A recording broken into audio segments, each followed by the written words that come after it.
Series. And this is our L Series Animals show. So let's meet my lovelies. The leonine Ross Noble. The larky Sarah Millican.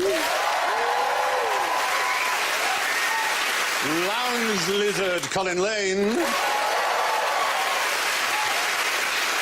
And the lesser spotted Alan Davies.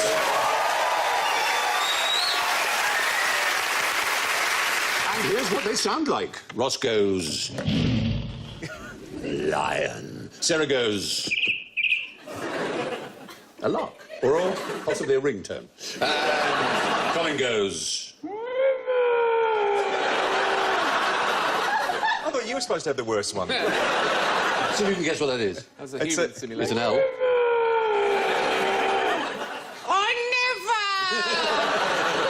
It's not a Melbourne housewife. It's a good score at Scrabble for a four-letter animal.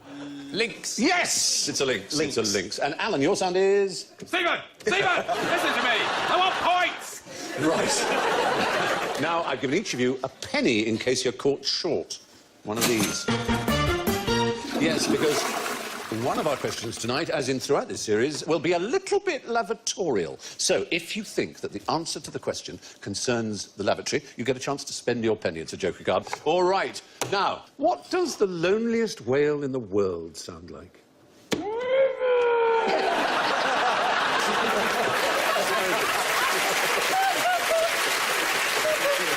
I was going to say Richard Littlejohn.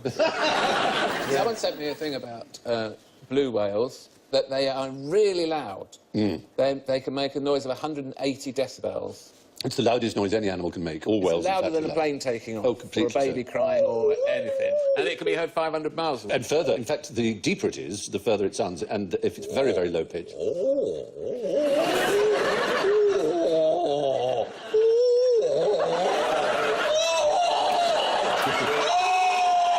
Somebody feed him. It's not even close. I don't know what that sounded like. I never want to hear it ever again. Your wife is a very lucky woman. Yeah, this particular whale is one. We don't actually know what species it is because no one's found it, but people have heard it. And it's very unusual because it's the highest-pitched whale that's ever been recorded by hydrophones, the microphones you pop down into the depths. How do they know that it's lonely? Because it's never been answered. Oh. Well, maybe it just likes spending time on its own. Well, maybe it's like it singing in might your do. kitchen in your There are 90s. Maybe theories it's like... There's a subtle difference between lonely and alone. That's very, very true. Maybe he's I just agree. reading books and spending some time... Not reading books. I don't think we can go that far.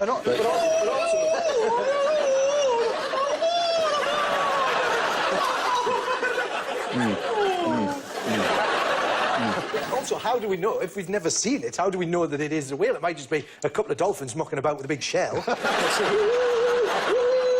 coming, they're coming. No, nothing. No. There's a whale over there, I think, but... No,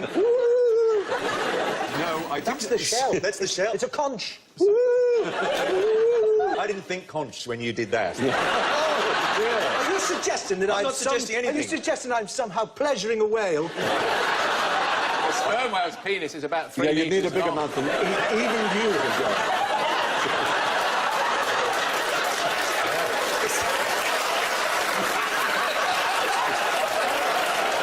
Isn't it great how we're all so keen to be involved? Hang on a second. If we're all getting involved, I'll start here. Have it all the way along the way. You hold it like that. There you go. Right there. There we go.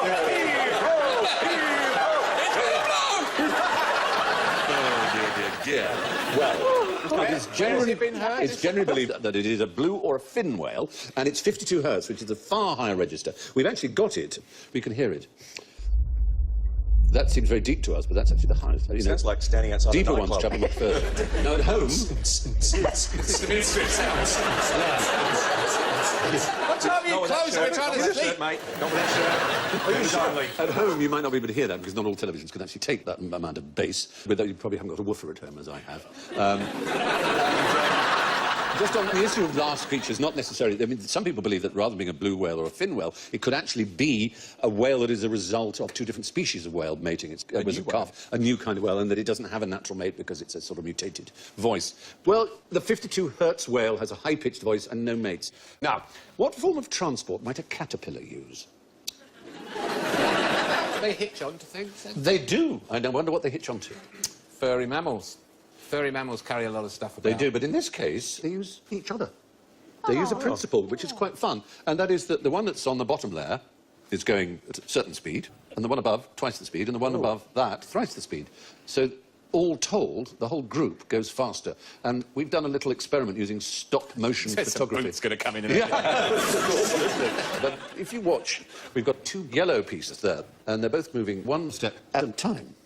But you'll see the one on the top layer is going faster, and the single one can't catch up with it. And that's the principle they use, that the top layer is going quicker. And so that's how caterpillars move at greater speed to get to where they need to be. Like a travelator.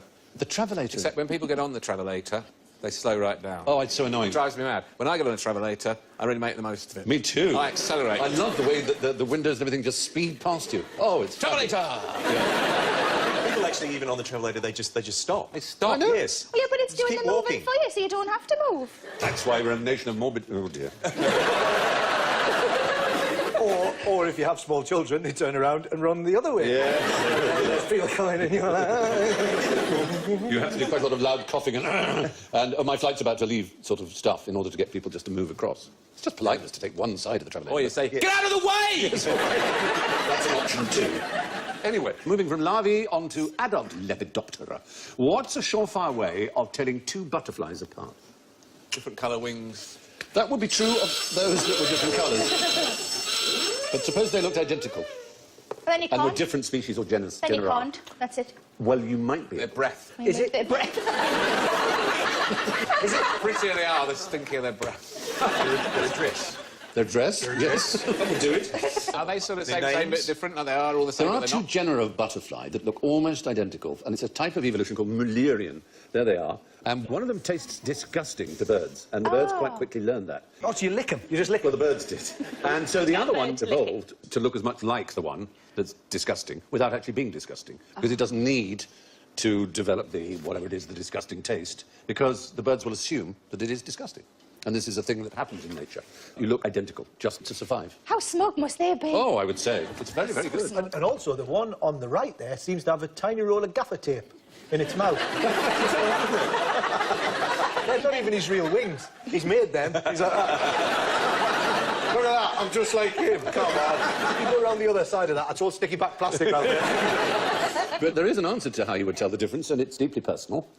Oh, it's the downstairs. It's the is it? genitalia. You would look at the genitalia. And there's a truly great novelist of the 20th century, although English was his third language. And he was very good at sexing butterflies. Indeed, telling their gender, examining their penises. There is Texting. Texting. There is sexing. There's a collection still at Harvard University of these tiny little files filled with penises of butterflies that he collected. There he is. He lived in America, hence Harvard, but he was born in Russia and then moved to Paris from a rather knobby family, and his name was Vladimir Nabokov. But you must have heard of his most famous novel. Yeah, 50 Shades of Butterfly. Oh, yeah. It was amazing. Don't let us down. Lolita. Lolita, thank you. Yes, he wrote Lolita amongst many other magnificent Operation novels. Nutri are all over him at the moment. Lolita, light of my loins. And he collects the penises. He was He's not bothered about the rest of it. he was an incredibly enthusiastic lepidopterist. And then he lets them go. And he went, in Without fact, penis. on index cards. That's a butterfly that's had its penis removed. I got it. I've had him in It a was bubble. really good. It was really good. Was his name... Stick to girls! Was his name Knoboff, did you say? Vladimir Nabokov. Never find him, never find H. I'll do anything. Start with a butterfly, work my way up. Okay. As well as being a great writer, one of the finest Lepidopterists of his time, he used his index cards, on which he wrote his scientific notes about Lepidoptera, to write the entire novel of Lolita, in fact, his most famous work. Did his wife collect all of the lady gardens of the butterflies? Very good point. I don't know if he exclusively confined himself to the penises of butterflies, but I suppose they were the easiest bits to see in such a small Well, the insect. wings are easier to see. Well, yeah, no. When it comes to sexing, I mean... Butterfly pubes, that's the... Imagine a pillow. How soft would that pillow be? Just filled with butterfly pubes. He gave a very, very... That's what... Not many people know this. Not many people know this, but all of Stephen's suits are lined with butterfly pubes. That's true. Like the finest tailors in the land. Though I do have... Butterfly tailors, no less. That's right. I do- Tiny moths, come in. Yes. Mr. Fly, Moth we full have of collected pants. the butterfly pubes of 1,000,000 butterflies. They've been donated willingly. More than women. That's why it looks so comfortable on the show. See, look, he's even flapping like a butterfly. The power of the pubes are moving through the fire. Look at it moving. There it goes again. The best way to tell butterflies apart is to look them straight in the genitals. Can you give me your impression of a pufferfish on the pull? That's the gift that keeps on giving. Oh, you're puffing a face. They play down the puffiness, I reckon. They do, well, what they do is play up some whole other skill, which is really astonishing in order to attract a female. They turn themselves inside out. Fully inside out. I would be impressed by that. Well, already the bloke came up to her in a nightclub, went, watch this, love. Whoomp, and just lungs and hearts and all I mean, that. I wouldn't hug them, but I'd be impressed. Fish, like birds, as you probably know, the males tend to be the more colourful, and they try and put on a good show to I did attract not know females. that. Did you not? I knew it was about birds. Beautiful plumage. Has he just had a slush puppy? He has a blue slush puppy. What he does... It was in such a big glass, he's got it, he went like that, it's gone on his eye. What they do is actually remarkable. If you watch what he does, at first you'll think it's just random, but then you'll go, oh, my goodness. It takes 9 days for him to prepare this for the female. Is that just farting, what he's doing there? No. That's...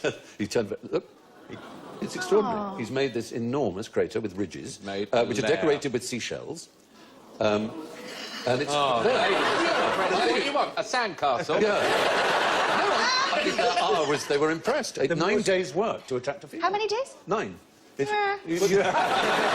a lot of females say that, and they go, no, not good enough. And it has to be absolutely perfect. And then when it is perfect, the female lays her eggs right in the middle. And then he then fertilises them and looks after them for 6 days, just to protect them. That's nice, and then you can go back to work and or stuff. go to another crater. No, the most amazing thing about that is that's actually on the beach. That's not even under the water. He comes out like that. Puts little flags in every ridge as well. It's, I wouldn't say entirely unique, because we know so little about what goes on in the ocean, but it's one of the few we know which is quite so marvellous and distinctive as the pufferfish. But 9 days is a long time. I mean, if you, It's not really, Sarah... though, is it? I mean, it's, you know... Which is worth it. She comes in. She comes in, just goes, well, you've done that all wrong. I waited 6 months for you to get that finished, and it's wrong. So again, I should have got somebody in to do it. Anyway, the male pufferfish attracts his lady with a heart exhibition. Now, what do we call a fish that drives a tank? Tankfish. You might call it tankfish, but when I say we, I mean we. What do we here at QI Central call a fish that drives a tank? Sir. Let's have...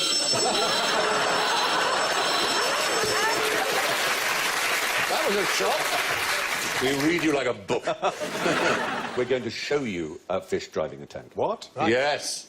So if my splendid porters can come on with a little tank tray. The porters, ladies and gentlemen. There we are. So, we've got a tank, and we've got a fish who's going to drive the tank. Oh. And there's our fish. He doesn't live here, I want you to know. This is just a transport system. And This is like the poshest fairground ever. if I turn on his little motor here, This is a fish tank tank. as soon as he moves, he Give him will... some food or poke him with a biro. Every different direction he goes, he moves the tank. And, whoa, there you go. Let's move you into the middle here. There you go, because we're getting all excited. There you are. A few ants' eggs for him, or whatever it is we feed him with. And, Butterfly penis. But you obviously want to know... I said, what do we call him? His name is Alan. He's Alan, the QI goldfish. And just to put your minds at rest, this is not his tank. He has a beautiful... It's my tank. He He has a beautiful place where he hangs out, which is full of wonderful toys and... It's near Watford, and he Frogs. drives there himself every morning. And you might like to meet our splendid elf, Alex Bell, who built this particular contraption for Alan. Come on, Alex.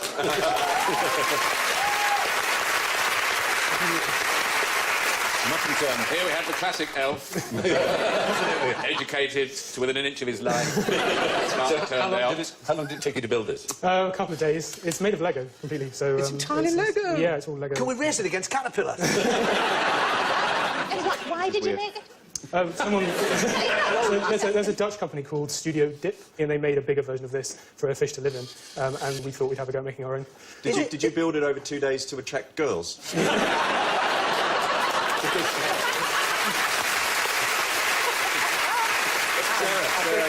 Are you impressed? It's working for me. It's impressed? working for I me. think the question that everyone wants to ask is that if you were to make a full-size version out of the Pope Mobile, and the Pontiff was to swim very hard, would that work? Could we do Yeah, that? probably. Just to put at rest those who are wondering what the principle behind it is, it's when he swims forward, what happens exactly? Yeah, there are 4 sensors, one in each corner, so whichever corner he goes to, it goes in that direction. Ah, right, it's that simple. So it's nothing to do with the pressure of the water. No. Would it be possible to build a giant one, put a dolphin in it, that could swim up, do a somersault, and then the whole vehicle could loop the loop? Theoretically, yes. Let's do it. I should pay for that out of my own pocket. Are there future uses for this? Maybe military, I think. Military either- The British Army is on its Yeah, I think uppers. they'll probably be able to fund it.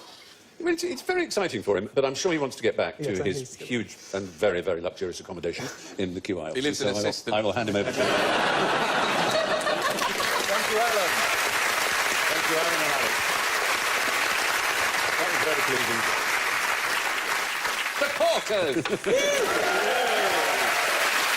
So, anyway, moving on. What has 32 brains and sucks? The front row.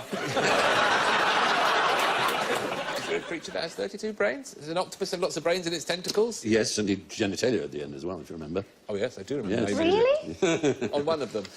How do you know which one? You'll soon find out. Get a few lagers into it. But it's not an octopus. It is an animal that is associated with moist conditions. And Slug. It looks rather like a slug. Here's the thing you can do to test this particular animal. They've done it. They've filled a condom with blood and dropped it in the water where these Leech. creatures... Yes! And People they have done found... that intentionally. Build a condom with blood. In order to demonstrate how... Others accidentally. In order to demonstrate... Are you all right in there? Yeah! Don't flash it down the... No! That's why it's always been...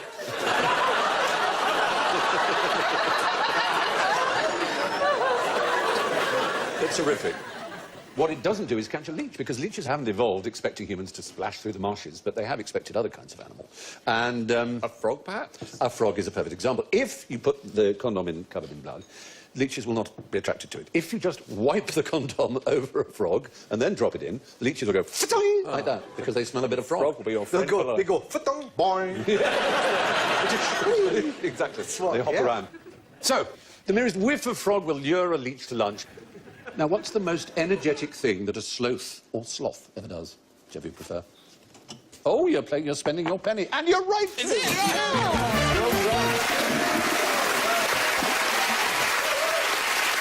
Going to the laboratory. Going to the lavatory. They spend all the time in the trees, except when they go down and use a communal lavatory, which they share. And this habit of sharing lavatories has given rise to some pretty... Somebody's missed the lavatory there. Well, I'm afraid it Got a gets... wee on a friend. It gets really, really worse. I mean, it's grim beyond believing this, but at the Estación Biológica Quebrada Blanco in Peru, which is a field research site in the Amazon, they observed very odd feeding habits of two-toed sloths. They were hanging upside down from the roof of the scientists' latrine, and they started to drop down into it and scoop up handfuls of human excrement and toilet paper, and they would eat it. They even plunged into the pit itself, which you can see, and emerged covering after a liquid lunch in poo. The research paper noted it was scooping with one hand from the semi-liquid manure and then eating from the hand. When more persons gathered around the latrine to watch this bizarre behaviour, the sloth emerged from the latrine and climbed into the nearest tree. So it didn't like being watched. Might have been slightly ashamed. You know, when the film Jaws came out and it was really terrifying to go to the toilet in case a shark came up and bit your bum. I don't remember feeling that, to be honest. Well, maybe that was just our house. But now, there's another one then. Now we've got to worry about... A sloth coming up and sloths coming clawing up. at your ass. Yeah. Well, they wouldn't do that. They'd just sit like that.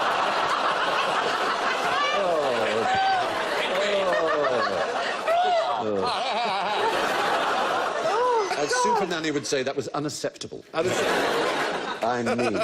So it must be hard. It must be hard for them to be both an animal and a deadly sin. That's true. Every morning they just go... "Oh." Is it the sloth? I might be wrong here. You'll know. When they die, they stay in the trees, don't they? How Totally. long for, though? Just forever. Forever. No, honestly, you'll just find they'll be like What a way. a skeleton. Like it's just a... They'll be eaten, perhaps, by... Yeah, but just the, not the bones, just the outside. That's a hell of a way to find your nana, isn't it? That's how we found mine. On the local park. What are you do? Oh, no. Oh, God. She's only gone on the climbing frame. The Not only- really! Why did people go, oh, as if my nan, genuinely? Oh, that's terrible. We don't know much about what goes on in the northeast, but we hear things. Mainly from you. So, the only reason, as Alan knew, that sloths ever move out of a tree is to spend a penny. But now it's time to wallow for a while in the filthy pile of ordure that we call general ignorance, so fingers on buzzers, please. Which cat never changes its spots? Well, now, see? I found set a trap. Do you? Oh, lion. Is it the jaguar? Good. Because if you shave a jaguar, it's got the jaguar pattern on its skin. That's not its fur. So therefore, it doesn't matter how many times you shave it, the spots remain the same.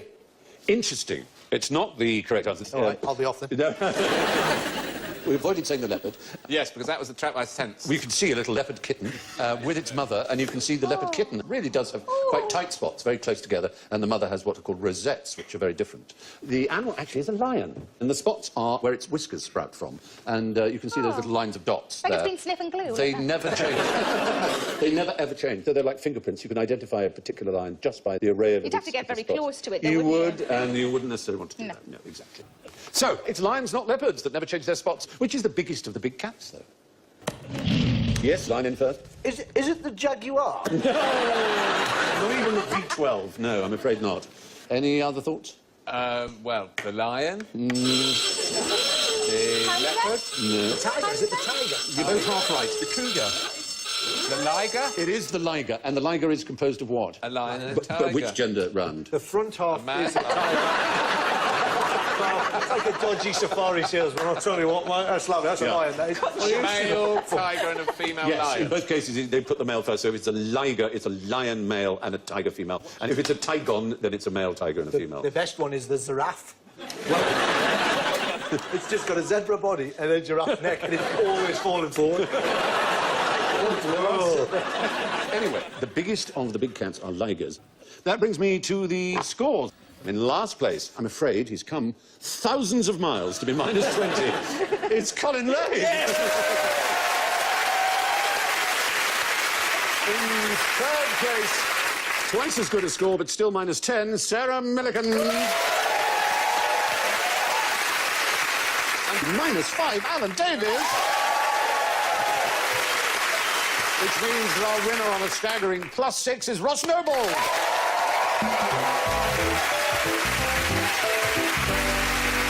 So it's good night from Sarah, Ross, Colin, Alan and me, and I leave you with the last words of Noel Coward of all people, and how sad they are. Good night, my darlings. I'll see you tomorrow. Good night.